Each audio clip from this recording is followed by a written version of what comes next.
Salut les gars, j'espère que vous allez bien. Bienvenue dans cette nouvelle vidéo.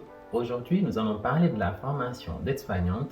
Je vais donc du coup vous partager le déroulé de la formation, mes notes et comment intégrer un IFAS, les débouchés ainsi que les points positifs et négatifs liés à ce métier. Si cette vidéo vous est utile, n'oubliez pas de la liker, de la commenter, de la partager et surtout de vous abonner à la chaîne. C'est hyper important et en plus, c'est totalement gratuit. Donc, sans plus tarder, c'est parti. Pour ceux qui ne me connaissent pas, je m'appelle Momar, je suis d'origine sénégalaise. À l'origine, je suis venu en France en septembre 2019 pour suivre un Master 2 dans le domaine de l'agronomie avec l'objectif de devenir ingénieur agronome. Vous l'aurez donc compris, cette formation d'aide-soignante s'inscrit dans le cadre d'une reconversion professionnelle.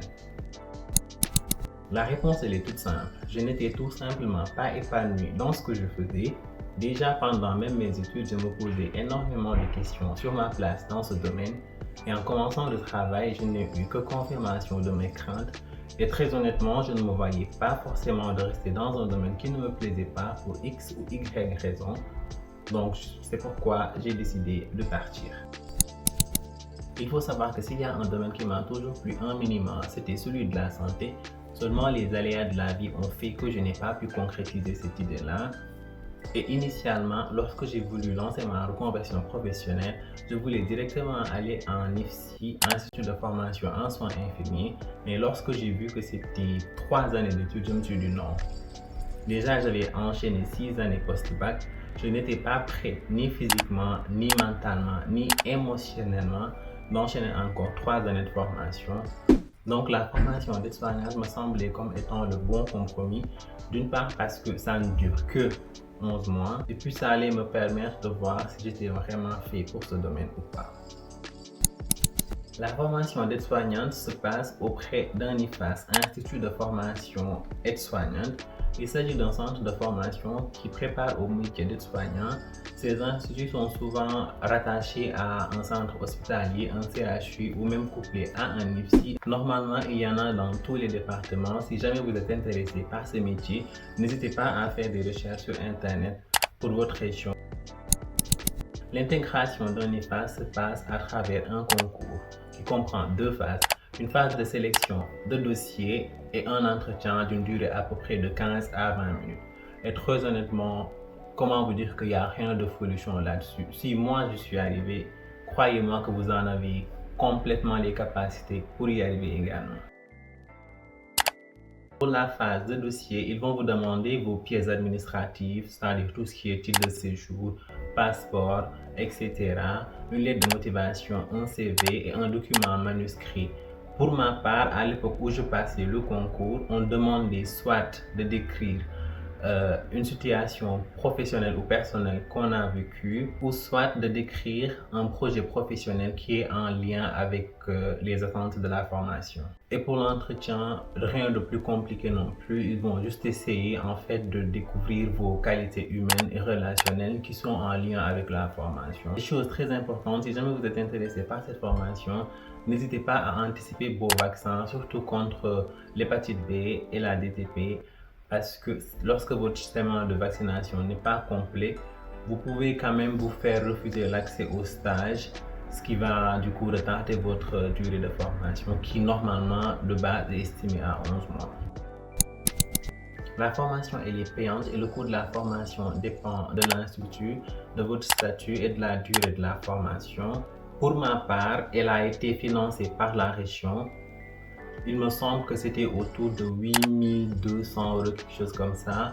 Et en plus, pendant la formation, moi j'étais rémunéré par Pôle emploi ou France Travail actuellement, étant donné que j'avais travaillé avant. La formation est basée sur l'alternance de périodes théoriques en institut et de périodes pratiques en milieu professionnel, c'est-à-dire pendant mon stage, que ce soit en hôpital, en EHPAD, etc. Donc au total, vous avez 5 blocs de compétences à valider et pour les stages, vous en avez 4 au total. 3 de 5 semaines et une la dernière de cette semaine. Et ce que je trouve vraiment génial avec cette formation-là, c'est que vous n'avez pas forcément à aller chercher des stages vous-même. C'est l'institut qui s'en charge et je trouve ça vraiment cool. Comme je l'ai dit tantôt, vous avez 5 blocs de compétences et dans chaque bloc, vous pouvez avoir un ou plusieurs modules. L'objectif étant d'avoir une note supérieure ou égale à 10 pour chaque bloc et ne pas avoir surtout moins de une note qui est inférieure à 8 dans un module, ce qui vous enverra malheureusement directement en rattrapage. Je ne vais pas détailler sur le contenu exact de chaque bloc parce que sinon la vidéo risque d'être interminable. Si jamais vous avez des questions ou si jamais vous voulez que je fasse une vidéo spécifiquement dédiée au contenu de chaque bloc, n'hésitez pas à me le dire en commentaire. Donc du coup, pour le bloc 1, vous avez deux modules de compétences. Pour ma part, j'ai eu 17 pour le module 1 et 18 pour le module 2. Pour le bloc 2, franchement, c'est le bloc le plus long et le plus stressant. Mais avec le recul, je trouve que c'est l'un des blocs les moins compliqués. En tout cas, c'est là où j'ai quasiment récolté mes meilleures notes. Parce que j'ai eu 20 pour le module 3, 18 pour le module 4 et 16 pour le module 5. Pour le bloc 3, il y a l'évaluation du module 6 qui se fait par groupe. Et comment vous dire que c'était la pire expérience de cette formation parce que l'évaluation, comme j'ai dit, ça se faisait en groupe et je suis tombé sur des personnes frère tapir. En tout cas, c'était la pire expérience et Dieu merci, moi je m'en suis sorti avec, il me semble, 18 au module 7 et 16 pour le module 6. Le bloc 4, il ne dure qu'une semaine et dans ce bloc-là, vous n'avez qu'un seul module. Donc malheureusement, si vous ratez ce module, vous partez directement en rattrapage. Moi, pour ma part, j'ai eu 15 pour le module 8 du bloc 4. Le bloc 5, c'est là où j'ai récolté les pires notes. Et très honnêtement, c'est l'un des blocs que j'ai le plus apprécié paradoxalement. Mais bon, quand j'ai reçu les notes, j'étais un peu déçu. Mais avec le recul et tout, je me suis dit, bon, tu sais quoi, mon mari a des choses beaucoup plus importantes dans la vie que des notes. Donc du coup, moi, j'ai eu 12 pour le module 9 et 10 pour le module 10. Nous en sommes à la dernière partie de cette vidéo où je vais vous partager les points positifs et négatifs liés à ce métier basé sur mon expérience qui est assez limitée parce que je suis tout de même très nouveau dans ce domaine. Premier point positif, je trouve que le métier de soignant, c'est un métier qui a vraiment du sens. Déjà ça, on le ressent au quotidien sur la vie des personnes qu'un soignant accompagne. Après, est-ce que j'ai envie de faire ce métier toute ma vie? J'espère que non. Pourquoi? Je vous en dirai davantage lorsque je vais aborder les points négatifs qui sont liés à ce métier. Deuxième point positif, c'est une formation courte qui ne dure que 11 mois. Et je pense que c'est quelque chose qui est vraiment adapté aux personnes qui ne sont pas du tout adeptes des études longues. Mais encore une fois de plus, il faut vraiment choisir ce métier pour les bonnes raisons. Sinon, on risque de regretter très vite. Troisième point positif, c'est l'employabilité. Je ne sais pas si c'est un terme qui se dit. En tout cas, avec ce métier de soignant, c'est sûr que vous n'allez jamais chômer. C'est impossible qu'un soignant chôme.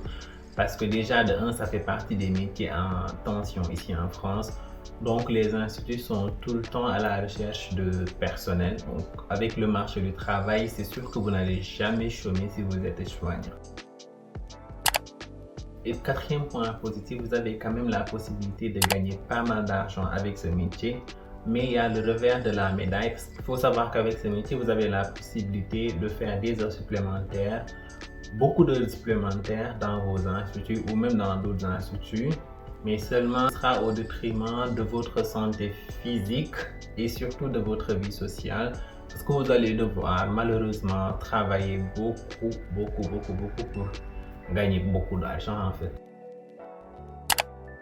Et pour les points négatifs, il faut savoir que le métier de soignant est un métier qui est très épuisant, très épuisant, et physiquement et émotionnellement. Physiquement, c'est épuisant dans la quintessence même du métier parce que dépendamment où vous allez travailler, vous êtes là pour prendre en charge des personnes qui ont perdu une certaine autonomie nécessaire à la réalisation des actes de la vie quotidienne, que ce soit faire la toilette, etc.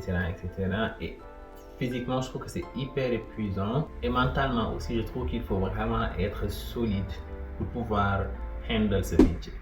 Peut-être c'est un peu péjoratif ce que je m'apprête à dire, mais il faut savoir que le milieu de la santé, c'est majoritairement dominé par la gente féminine.